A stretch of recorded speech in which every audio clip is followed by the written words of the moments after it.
Silne ovplyvnený katolíckou výchovou alebo prísny ateista? Náboženská dilema, ktorá sa môže vynoriť v súvislosti s prihláškou Roberta Fica do komunistickej strany Československa. Tu dnes zverejnil denník SME. Toto je prihláška do komunistickej strany Československa, ktorú si v 80. rokoch podal Robert Fico. Súčasťou prihlášky je aj životopis, v ktorom okrem iného napísal: S náboženskou otázkou som vysporiadaný a zastávam prísne ateistické stanovisko. Robert Fico pred 2 týždňami odštartoval svoju prezidentskú kampaň týmto rozhovorom a hovoril v ňom aj o svojom vzťahu k náboženstvu. Predovšetkým chcem povedať, že ja o tom dosť málo hovorím, ale možno na to je teraz priestor povedať, že pochádzam z rodiny, ktorá bola veľmi silne orientovaná katolícky.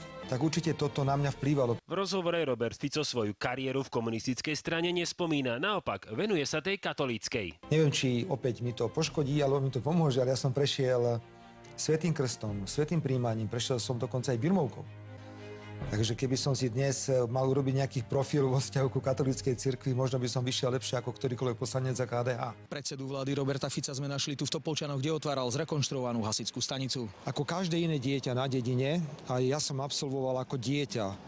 Či už išlo krst, tak ten som naozaj nevedel ovplyvniť, potom bolo príjmanie, potom bola birmovka. Nič iné som nepovedal, popisoval som fakty z môjho detstva. Nikdy som nespochybňoval ani moje členstvo v komunistickej strane, ale po roku 1989 som nikdy ani nepadal na kolená. Podľa politológa však predseda vlády v tomto prípade oportunisticky mení názor podľa situácie. Keď niekto povie, že prešiel birmovkou a následne sa vyhlási za ateistu, to je obyčajný politický oportunizmus. To, čo priniesol tento denník, ktorého nebudem meno pripomínať, sú opäť len nejaké výjavy alebo výsledky posadnutosti, nejaké nenávisti, ktorá tu je. Je to úplne nezmysel. Michal Bujna a Radoj Gas, televízia Markíza.